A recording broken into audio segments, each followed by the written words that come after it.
Welcome back. Jump right in with me today because we are decoding a top-down strategic playbook that is honestly fascinating.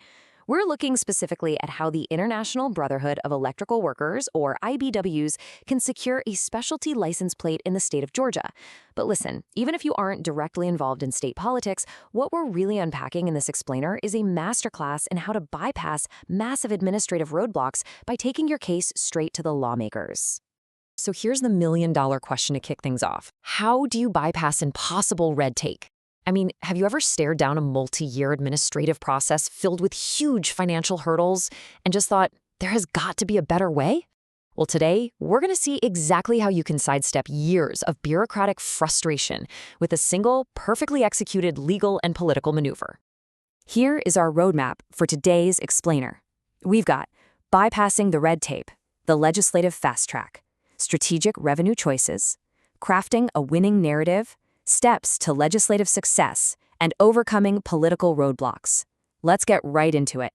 Starting off with Section 1, bypassing the red tape. In Georgia, you essentially have two distinct paths to get a new specialty license plate created. One is a bottom-up administrative grind, and the other is a top-down legislative shortcut. The contrast between these two is wild. The Department of Revenue's default path, the standard administrative process, places the entire burden squarely on the organization. It requires you to somehow go out and secure 1,000 prepaid applications from Georgia residents before a single plate is ever manufactured. Trying to coordinate that is an absolute nightmare. But the legislative fast-track process, it completely waives those prepaid applications. Instead of proving demand through 1,000 agonizing individual sales, you prove it by securing a legislative champion in the General Assembly who can just exercise exception-making power. And if wrangling 1,000 applications wasn't enough of a barrier, check out the financial hurdle. Under the normal administrative route, the sponsoring organization actually has to post a massive $50,000 financial bond with the state just to act as a surety for the collected fees. The fast-track method, that requires exactly $0 in bonding. Talk about an incredible discount. The time savings are just as dramatic, and this really highlights why the fast track is undeniably the better option to pick. The standard administrative route can easily drag into a grueling 36-month waiting period. While you hustle to collect those applications and fees, the legislative fast track, which operates on the General Assembly's calendar, can cut that time entirely in half, getting plates on actual cars in just 12 to 18 months. So let's look at Section 2, the legislative fast track. How does this shortcut actually function? Because as it turns out, the legislature can legally supersede its own administrative rules. Let's demystify this a bit. The legislative fast track is a strictly top-down approach. It means the General Assembly passes a specific bill directly authorizing a new specialty plate. By doing that, it legally waives those impossible standard administrative requirements. The key takeaway to remember here is that this is purely a political lobbying strategy. You aren't checking boxes on a department form, you are quite literally trying to pass a state law. And these right here are the magic words. This language comes directly from Senate Bill 291, a recent precedent that authorized the America First plate. Notice the word notwithstanding. That specific clause is the exact legal tool needed for the IBEW's bill. It's basically a statutory skeleton key that tells the Department of Revenue to skip the 1,000 application requirement and just make the plate already. But passing a bill isn't just about dropping in the right legal jargon. You have to make smart political calculations. That brings us to Section 3, strategic revenue choices, because this is the most consequential strategic choice the IBEW has to make. When an end user buys a specialty plate in Georgia, they pay an initial cost of $80. That breaks down into a $25 one-time manufacturing fee, a $20 standard registration fee, and a $35 annual special tag fee. Pay attention to that $35 special fee, because its destination is the absolute pivot point that will make or break the legislation. Here's why. The organizers have two choices for where that $35 goes. They could propose nonprofit revenue sharing, directing funds to an IBEW-affiliated charity, which sounds amazing, right? But Georgia's constitution requires a 2/3 supermajority vote in both chambers to dedicate public funds to a nonprofit. That is practically impossible. On the flip side, a general fund deposit, where the money goes straight to the state treasury, only requires a simple majority to pass. Directing funds to the state is vastly more viable. It is the smarter play to avoid that brutal supermajority requirement. Now, with the financial strategy locked in, let's talk about Section 4, crafting a winning narrative. Because in a right-to-work state with Georgia's specific political landscape, framing your message is crucial to surviving the legislative gauntlet. The entire narrative hinges on a subtle but powerful shift. You have to move away from pitching a narrow union plate and instead pitch a broad, universally appealing, skilled worker plate. The campaign needs to hammer home three specific pillars: workforce development, like highlighting apprenticeships; infrastructure and energy, emphasizing support for the state's power grid; and economic contribution, reminding lawmakers that these skilled workers are constituents driving the local economy.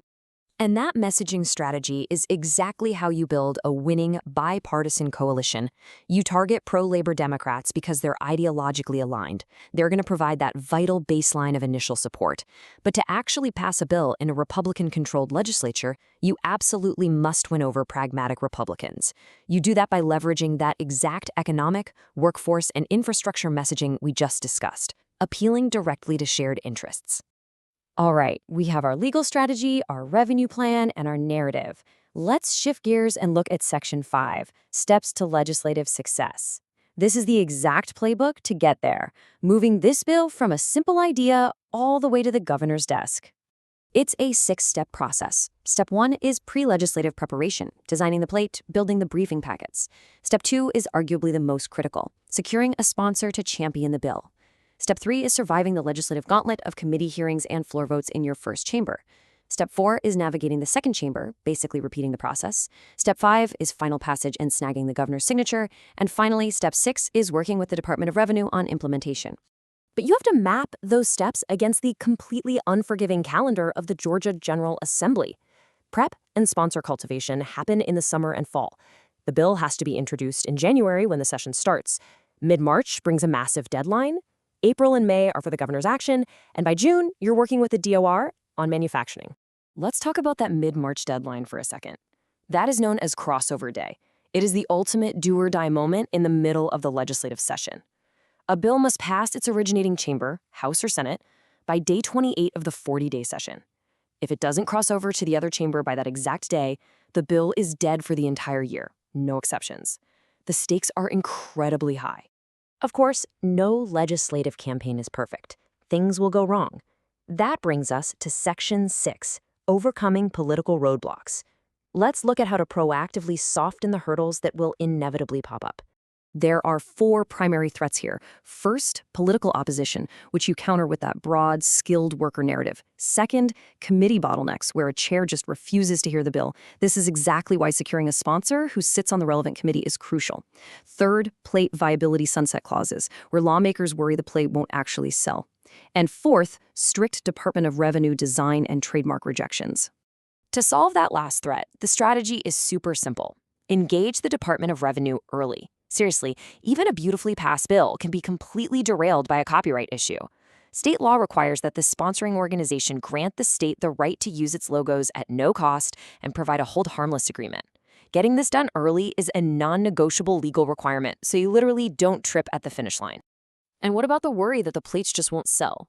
The smartest move is to eagerly accept a sunset clause as a standard legislative compromise. Instead of dealing with the impossible 1,000 pre-sale hurdle, the legislature will often just write into the bill that if the plate doesn't hit a certain sales target a few years down the line, production will cease. Shifting the risk to a post-production target is exactly what made the SB 291 precedent work so well. And that wraps up our strategic playbook. We've just walked through exactly how a top-down legislative strategy can bypass years of agonizing administrative red tape to get something done efficiently. But I want to leave you with this to chew on. What other massive bureaucratic hurdles in our state or local governments might have a legislative fast-track solution?